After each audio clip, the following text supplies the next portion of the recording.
Boa tarde a todos e a todas. Boa tarde. O sol calou o povo. É um prazer estar aqui nessa praia maravilhosa. Aliás, um lugar belíssimo, né? Extraordinário. É esse Brasil que faz a gente otimista, governador Rigoto. É um Brasil diversificado, um Brasil diferenciado, um Brasil rico de oportunidades. E estar aqui com vocês, para mim, é uma oportunidade que me alegra muito, pela excelência, pelo grau de conhecimento que essa categoria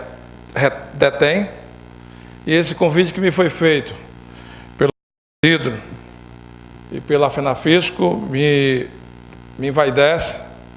porque sei que estou conversando com pessoas qualificadas, comprometidas e que têm um desempenho no seu trabalho fundamental na sustentação desse nosso Brasil. Queria aqui agradecer a oportunidade, em nome de todos os militantes da FENAFISCO, na pessoa do Manuel Isidro. Queria parabenizar a vocês e a categoria por ter trazido aqui junto com vocês um dos maiores quadros da política brasileira. Sem sombra de dúvida, eu no PMDB, desde menino, torci muito para que o nosso governador Germano Rigoto um dia pudesse e ainda poderá ter esse momento, essa chance,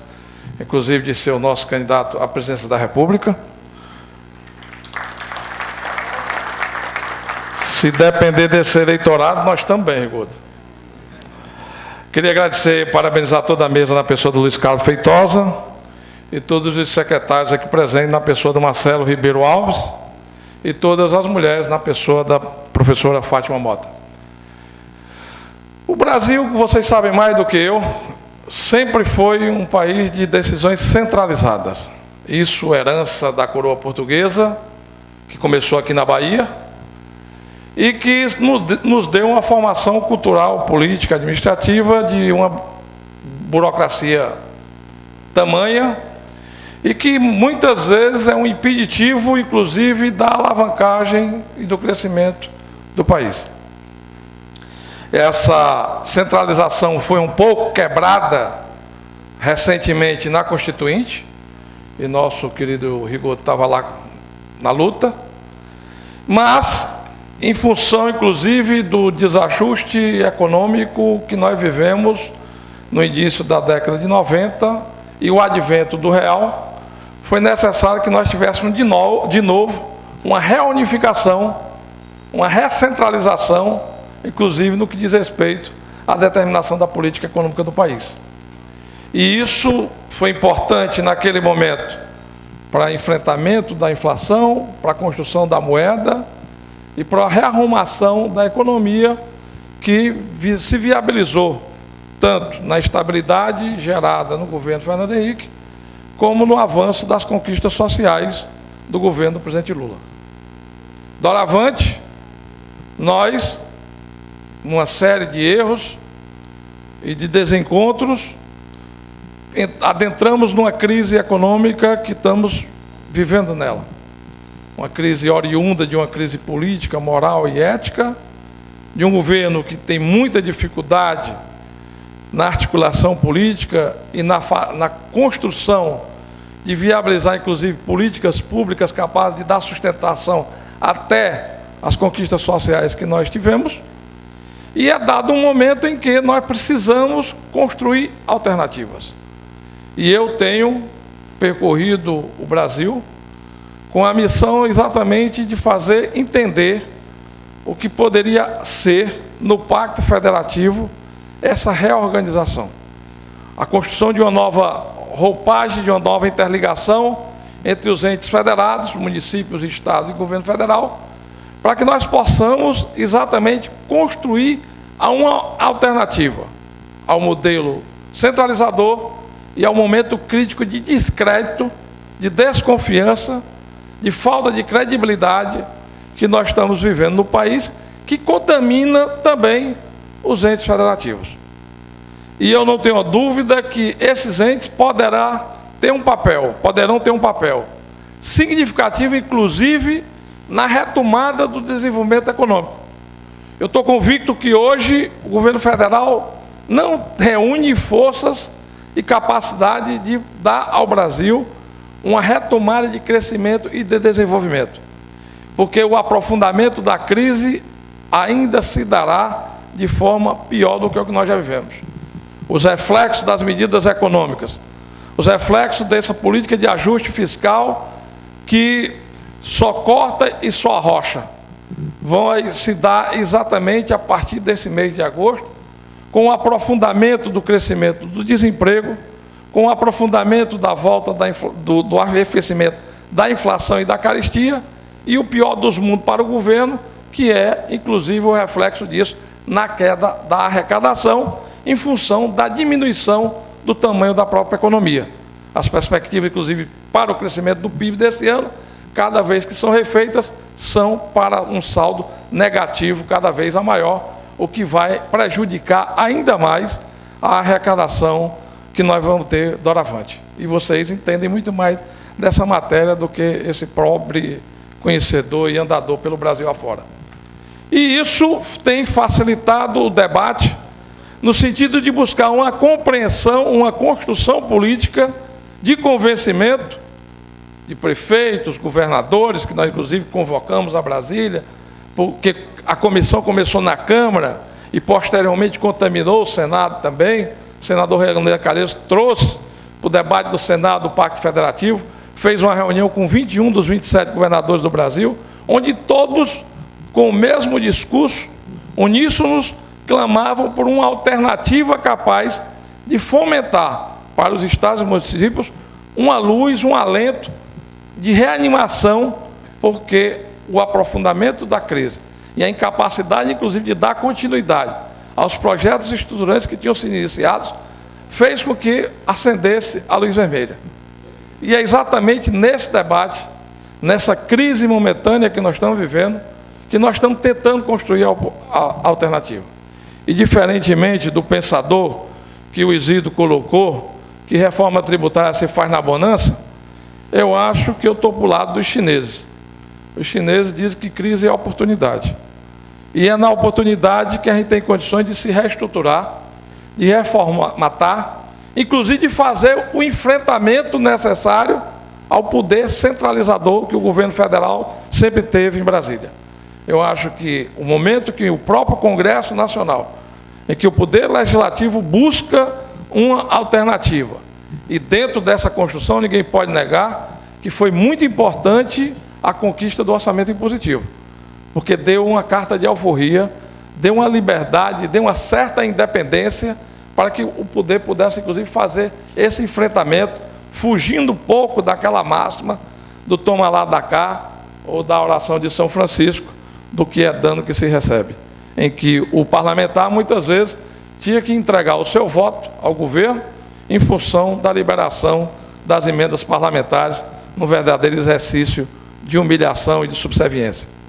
É esse Brasil que precisa ser mudado. E eu tenho convicção clara que esse debate está crescendo. Eu já tive em 16 estados no Brasil, inclusive ontem fiz esse mesmo debate aqui na Bahia, na Assembleia Legislativa da Bahia, em plena segunda-feira, reinício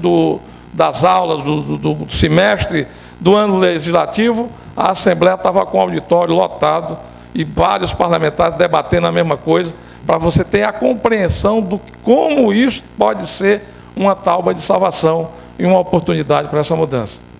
Fácil não é, porque se fosse fácil já tinham sido feitos. Fácil também não será, porque nós sabemos do enfrentamento que nós vamos ter pela frente. E foi por isso que na comissão especial que eu presido, nesse primeiro semestre, nós conseguimos construir uma plataforma de consenso. Uma plataforma em que a gente fez com que todos os partidos da casa que estavam representados na comissão especial pudessem aprovar consensualmente, uniformemente, sem nenhuma discrepância de nenhum dos partidos, inclusive o PT participando, o PCdoB, que são os dois partidos mais vinculados na defesa do governo dentro do plenário do Congresso Nacional, também acordaram nessa pauta de 15 pontos, que poderá, a partir daí, ser exatamente o início de um novo trabalho que a gente tende a se estender agora no segundo semestre. Inclusive, o prazo da nossa comissão especial foi prorrogado, ele deveria ter se encerrado agora no final de junho, quando nós aprovamos o primeiro relatório, o relatório com esses 15 pontos que eu vou narrar agora, e ali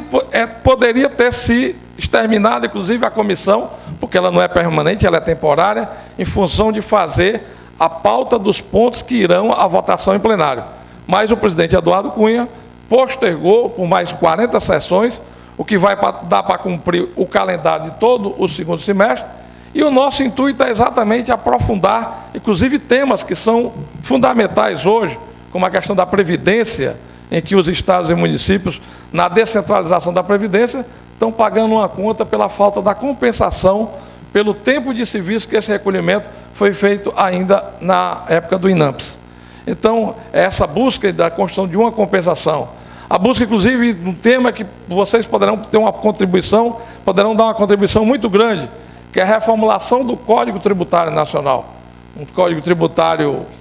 gigantesco,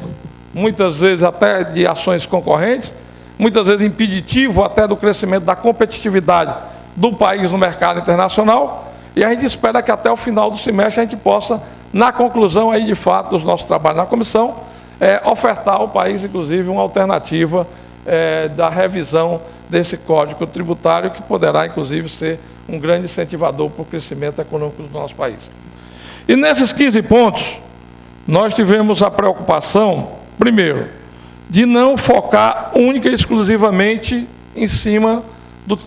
da questão do Tesouro Nacional. Porque, apesar de termos a compreensão que hoje esse enfrentamento se faz necessário, mas nós procuramos também alternativas dentro da questão tributária, dentro da questão administrativa, que pudesse ofertar aos municípios condições de, com remanejamentos internos ou com projetos de lei que viabilizassem a cobrança de outros tributos ou de outros serviços, pudesse, inclusive, fortalecer, né, o caixa dos estados e municípios, onde se dão os exercícios plenos de cidadania. Né? Eu costumo até comparar, a Alemanha tem 2000 anos de história, tem 2 guerras e tem um quadro federativo muito bem arrumado.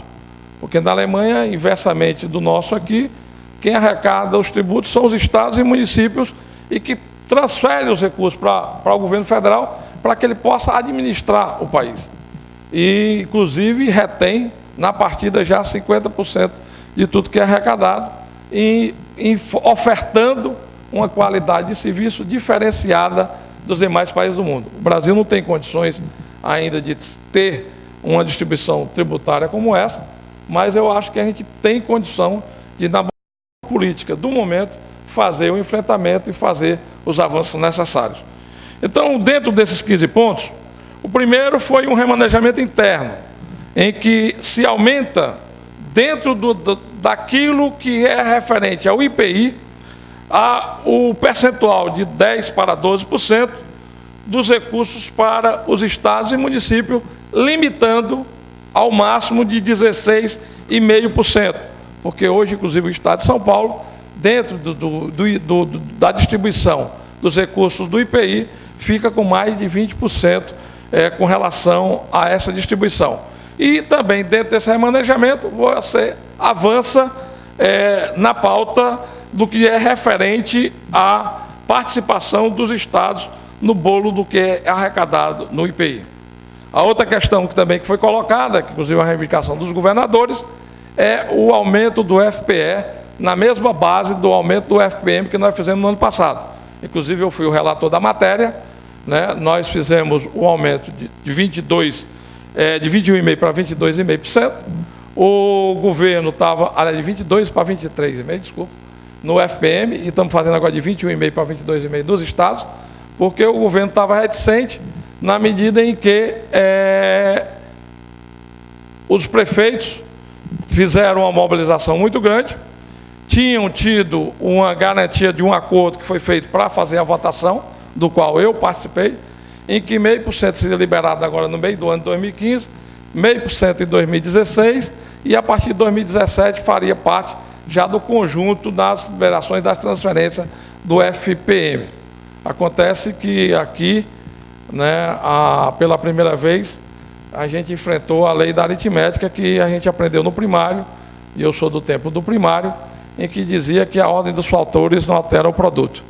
Nesse caso, a ordem dos fatores alterou o produto, sim, na medida que os prefeitos tinham a perspectiva de receber o 0,5% referente ao ano todo e receber só o 0,5% referente ao primeiro semestre, o que significa dizer que eles só receberam 0,25% do que tinha sido acordado. E amanhã, inclusive, nós estamos com uma mobilização lá com os prefeitos para ver se a gente consegue receber a segunda parcela desse outro 0,25% em dezembro, porque vocês sabem mais do que eu, que o orçamento não fica de um ano para o outro. O orçamento se encerra junto com o ano fiscal e não é uma conta corrente bancária que se guarda o dinheiro de um ano para o outro. E os governadores estão pleiteando esse aumento do FPE de 1%. A outra questão também que está colocada é a referência do tamanho populacional, ou seja, da quantidade de habitantes por município na distribuição interna do ICMS.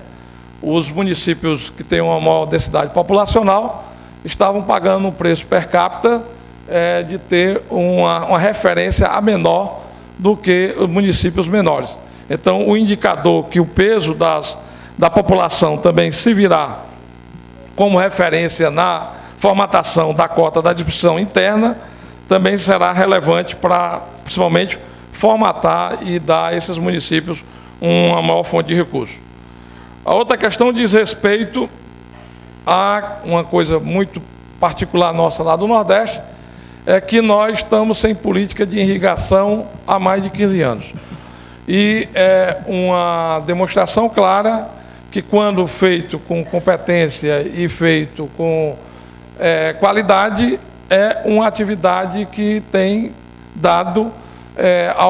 a estados do Nordeste, principalmente, e do Centro-Oeste, um retorno significativo do ponto de vista da geração de emprego e da geração de renda, inclusive afetando até a nossa base de política de exportação de produtos. Para vocês terem uma ideia, lá no Ceará, no meu estado, que eu me orgulho muito de ser cearense, nós temos um projeto da Chapada do Apodi, que hoje é o maior produtor de melão do mundo. Eu cheguei uma vez em Istambul, na Turquia, e visitando lá no supermercado, que eu gosto de andar em supermercado,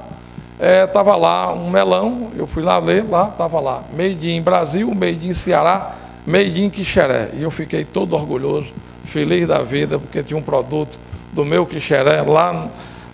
na cidade que divide o Ocidente do Oriente. Então, nós estamos propondo a criação de um fundo para retomar as políticas de projetos de irrigação, porque simplesmente se esqueceram e hoje não tem recurso nenhum para a formação de políticas com relação à irrigação, principalmente no Nordeste e no Centro-Oeste brasileiro. Um outro ponto que também está colocado aqui é essa questão do Fundo da Educação. Esse é um problema sério hoje. Foram criadas diversas políticas públicas e nós estamos fazendo uma situação em que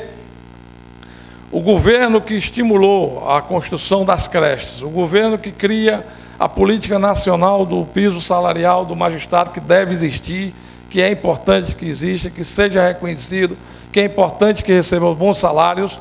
a política, inclusive, do transporte escolar e da merenda escolar, que, por exemplo, lá no meu estado, inclusive, serve de alimentação para muitas crianças, ela precisa ser subsidiada, precisa de dinheiro. Sem dinheiro não faz.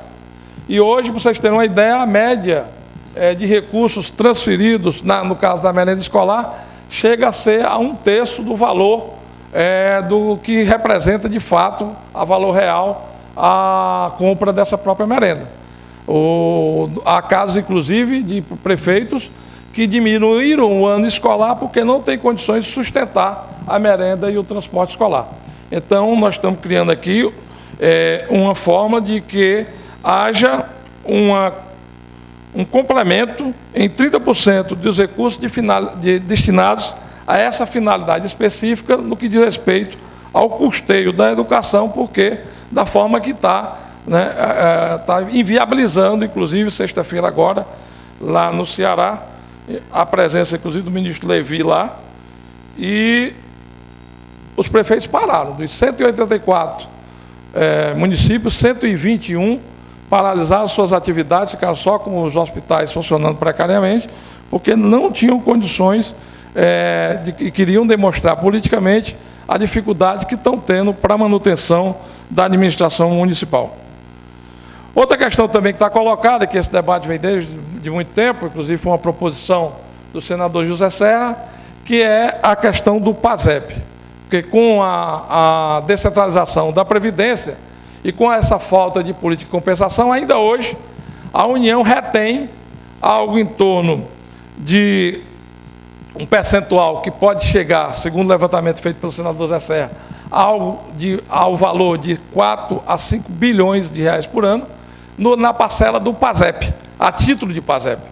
E o PASEP era um instrumento fiscal, vocês sabem, de retenção para a Previdência no tempo do INAMPS ainda, né, na época da ditadura militar, e que hoje os estados é que estão tendo e os municípios que arcar, muitas vezes, com a Previdência dos seus servidores. Então, a ideia é zerar a alíquota, até para, com isso, você garantir a integralidade dessas transferências obrigatórias, onde são feitas as retenções com base na alíquota do PASEP para os estados e municípios. Outra questão também que está derivando desse nosso trabalho, inclusive já é uma PEC, a PEC 172, que é no que diz respeito à criação de políticas nacionais ou de constituição de pisos salariais sem a devida anuência, sem o devido diálogo com os entes federados.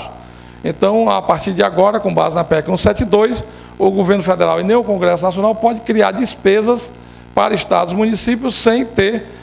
uma deliberação conjunta com os entes federados, para que não haja exatamente essa descontinuidade ou essa desconformidade que muitas vezes um estado e um município pode pagar, pode arcar com a despesa e outros não podem. Então, diante desse fato, nós estamos agora criando, inclusive, um fórum de debate para poder qualquer apresentação de qualquer proposição nesse sentido, ter um acordo com esses entes. Outra questão também que está colocada, inclusive, é uma questão que de muito respeito hoje ao maior problema social do Brasil, que é a questão da saúde, é que quando um usuário de um plano de saúde, ou quando um segurado de um cartão de saúde, um plano de saúde, de uma seguradora de saúde, é beneficiado por um tratamento ou por um serviço prestado por uma unidade, seja municipal, seja estadual, é impossível de você fazer essa cobrança. Essa cobrança hoje só pode ser feita pelo Ministério da Saúde. O Ministério da Saúde não tem capilaridade, nem tem o acompanhamento de todas essas instituições pelo Brasil afora, e isso tem feito com que esses planos de saúde tenham um lucro, que se essa despesa fosse cobrada devido, hoje daria algo em torno de 6 bilhões de reais, segundo a estimativa que foi feita, o deputado Décio Lima aqui chegando para participar conosco desse encontro. E diante dessa impossibilidade, nós estamos legislando no sentido de dar autonomia para que os estados e os municípios possam cobrar a esses usuários de serviços de saúde complementar ou suplementar essa fatura, e esse recurso já ficaria no proprietário, no responsável por aquela unidade de saúde, seja o estado, seja o município que esteja gerenciando aquela unidade de saúde, ele terá a liberdade de fazer a cobrança aos planos de saúde e, com isso, inclusive, ajudar na próprio custeio da unidade que está ali colocada. Outra questão também que está colocada nessa primeira planilha nossa de projetos é a questão dos lixões. Inclusive, nós estamos num momento de uma ilegalidade, porque foi aprovada uma lei que até agora, 2014, todos os municípios deveriam ter lixões aprovados, inclusive pelo sistema de meio ambiente e compartilhado com o sistema de saúde, e isso se perdeu como aquelas leis no Brasil que pegam e outras que não pegam. Então nós estamos regulamentando isso, porque a União fez a lei, mas também não deu dinheiro, não deu financiamento para que os municípios pudessem, inclusive, construir os seus aterros sanitários. E todo mundo sabe que, no mínimo, hoje, no Brasil, para você aprovar um projeto de um aterro sanitário, você leva, no mínimo, 2 anos para ter a licença do meio ambiente, para colocar em operação quando consegue. Então, nós estamos, inclusive, postergando o efeito de possibilidade de improbidade administrativa para esses gestores, que nas cidades de até 100 mil habitantes terão um prazo até 2019. E nas cidades com mais de 100 mil habitantes até o prazo de 2020, para inclusive tirar esses gestores de um quadro de improbidade que não foi cometida e não foi causada única e exclusivamente por deficiência administrativa. Outra questão também que está colocado é a correção, adotando o índice da inflação para o piso nacional dos agentes comunitários, de saúde, que são os agentes de endemia, inclusive, que ontem eu tive uma surpresa, que o governo federal estava, inclusive, vendo a possibilidade de cortar, de reduzir o piso nacional dos agentes de endemia. Esse piso está estabelecido em R$ 1.093, e que precisa do indicador de ajuste exatamente para que esses servidores públicos não sejam prejudicados, conforme, inclusive, foi dito ontem nessa política de corte do governo federal. O transporte escolar já falei. Outra questão também que está colocada também nessa discussão era um instrumento antigo que era usado pelas prefeituras e pelos governos estaduais de antecipação de receitas, que é exatamente aquelas aro que chamava, em que os prefeitos e os governadores poderiam antecipar receitas diante de um momento de dificuldade, para poder, inclusive, ter um financiamento com a garantia dessas receitas. Então, nós estamos rediscutindo isso aí e também foi aprovado nesse primeiro prancha de pronunciamento que nós estamos fazendo. E o que nos interessa é exatamente que a gente possa, em cima de uma pauta como essa, fazer avanços necessários e possíveis diante desse momento crítico e, ao mesmo tempo, reorientando, refazendo, requalificando, inclusive, a obrigação com relação a essas transferências. Porque, para vocês terem uma ideia, hoje, no quadro de hoje, só no SUS, que é o Sistema Único de Saúde, que é o financiamento da área de saúde, nós temos aí retido no governo federal algo em torno de 7,4 bilhões de reais, o que é uma montanha de dinheiro muito grande e significativa devido à dificuldade das transferências que o governo está enfrentando. Eu não estou nem entrando na Lei Candir, porque eu sei que o governo do Rigoto vai falar disso, e nem entrei também na questão da unificação do ICMS, porque é uma questão polêmica, é uma questão que não está dada ainda a um consenso, e nessas pontos que nós aqui colocamos, houve o consenso de todas as bancadas, o que possibilitará exatamente uma facilidade maior no processo de aprovação. Eu acho que a gente tem condições de avançar. Eu acho que, mesmo com toda a crise econômica, nós temos que ter um entendimento que o Estado precisa ter um papel na indução da retomada dessa nossa economia. Se nós não tivermos uma alternativa a essa dificuldade do governo federal, a esse quadro falimentar do governo federal, nós precisamos animar os outros entes federados de outras formas e quero, inclusive, avançar para uma outra questão que também, com certeza, vai estar na pauta no próximo semestre, que vai ser no que diz respeito à questão da renegociação da dívida pública. Eu acho que, inclusive, a gente tem que avançar para que 50% dessa negociação fique como um fundo capaz de reanimar, de refazer, porque nós retomemos os nossos projetos estruturantes. O que é importante? Importante dizer, o Brasil é um país rico, é um país riquíssimo. É um país que até quando está desalinhado, está desconcertado, tem setores da economia que crescem. Porque o dólar agora subiu, todo mundo sabe disso, e tem muita gente batendo palma para a alta do dólar, porque vai ganhar muito dinheiro com ele, principalmente os vinculados à área de exportação, na agricultura, na mineração, ou nos que têm contrato de exportação. Então, o que nós precisamos nesse momento é de gestão. Nós precisamos aperfeiçoar a nossa gestão para dar a correspondência necessária ao que o povo brasileiro espera e podemos continuar avançando no reequilíbrio regional, no reequilíbrio social e garantindo as conquistas sociais que nós tivemos. Esse é o nosso trabalho e muito obrigado por essa oportunidade.